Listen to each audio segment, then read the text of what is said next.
Avui, per a tots els espectadors d'Agrovalència, anem a parlar del problema que suposa per a la ciutat de València i per als municipis pròxims la crema de la palla de l'arròs al començament de la tardor. És conegut per tots que econòmicament la crema de la palla de l'arròs és la solució més rendible, però mediambientalment no sembla ser la millor. A més de tots els trastorns que suposa el fum per a la població i els animals, especialment per a aquelles persones que pateixen problemes respiratoris. Anem a començar preguntant a la gent més veterana del lloc quina és la seva opinió. Bon dia. Bon dia. Com li diuen? Vicent. Vostè és veí de Perací? Sí, sóc del Palmar. Ha viscut tota la vida al Palmar? Sí, vaig néixer al Palmar fa més de 70 anys i he viscut tota la vida allí. On treballava vostè? Ara estic jubilat, però he treballat al camp tota la vida. I què es feia amb la palla de l'arròs quan vostè era jove? Quan jo era xicotet, així a l'Albufera, quan arribava la tardor, no es veia fum ni flames per ningú lloc, com es veuen ara, per exemple així darrere. Aleshores, què es feia? Es feia molt de treball, això sí, però es recollia tota la palla.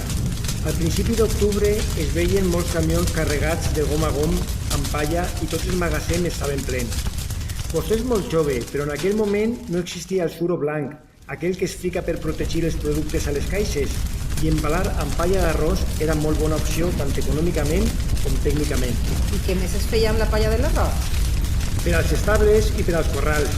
En aquella època hi havia molt de ramat per ací i totes les cases havien vaques i la palla de l'arròs no era considerada un rebuig ni molt menys.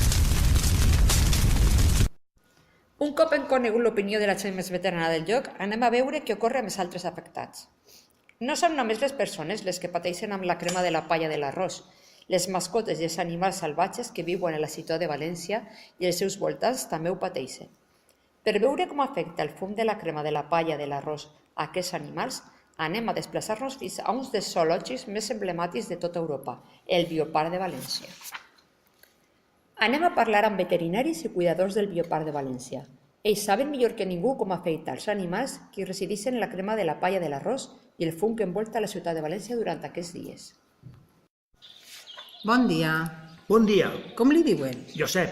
És vostè cuidador ací al Bioparc? Efectivament, soc cuidador ací al Bioparc des de fa 6 anys. Aleshores, si fa 6 anys que treballa ací al Bioparc, haurà patit ja unes quantes vegades el fum derivat de la palla de l'arròs al mes d'octubre, més o menys. Pues sí, quan arriba la tardor comença la crema de la palla i arriba fins ací una boira prou molesta. Com afecta aquest fum als animals? Els animals, al igual que les persones, tenen problemes per a respirar, estan més nerviosos, no saben què passa i aleshores es troben més estressats que de costum. I com ho manifesten els animals? Tenen menys apetit, estan irritables, hi ha baralles entre ells, etc. Eixos dies haureu de fer alguna especial. Depèn de com sople l'aire i de la quantitat de fum que hi haja. Hi ha vegades que no fem res i esperem que passi, i altres vegades sí que hi ha animals que no els traguen de les gàbies on passen la nit per a que estiguen més resguardats. Aleshores, vostè pensa que hi hauria que prendre mesures? Home, jo crec que sí. No sé si hauria de prendre-les i com, però pense que alguna cosa hi ha que fer. Hi ha que trobar una solució mediambientalment correcta, ja no només per als animals, sinó per tothom. Moltes gràcies, Josep, que acaba de passar un bon dia. Moltes gràcies a vosaltres. Ara anem a parlar amb la gent que treballa al carrer i quan arriba el moment de cremar la palla de l'arròs han de patir les conseqüències del fum. Anem a parlar amb els treballadors de la construcció, un treball que ja per si és molt sacrificat, molt físic i molt exposat a les condicions ambientals.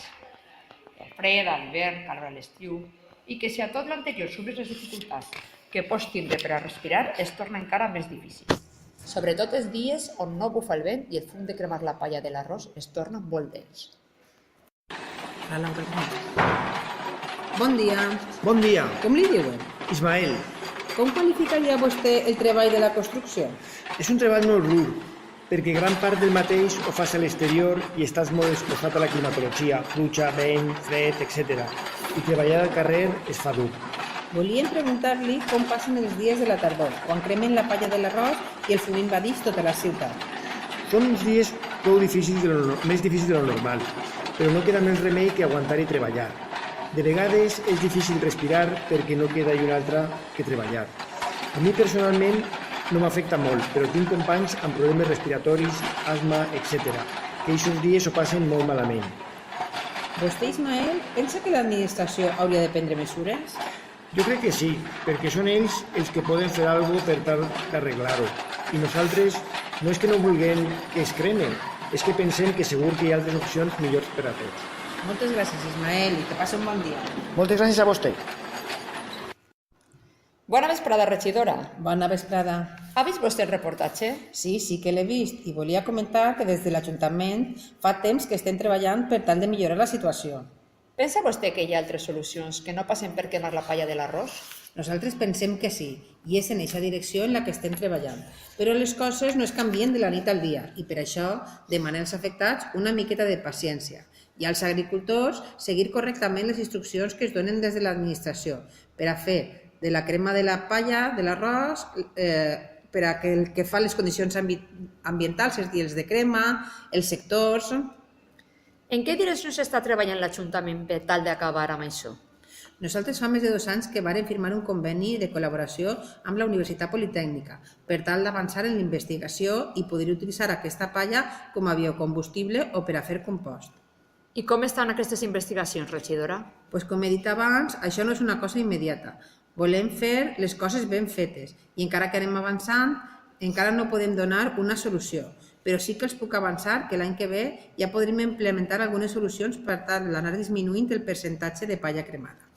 Pensa vostè que arribarà un dia en què no es cremi res de palla? Això ho veig més difícil, però sí que pense que una gran quantitat de la palla sí que podrà ser destinada a altres usos i per tant disminuirà importantment la quantitat cremada. Regidora, moltes gràcies per acceptar la nostra invitació per a participar al programa i desitgem que hi hagi una pronta solució. Moltes gràcies a vostès. I moltes gràcies també als nostres telespectadors i desitgem que aquest reportatge hagi estat del seu agrat. Moltes gràcies i fins la setmana que ve.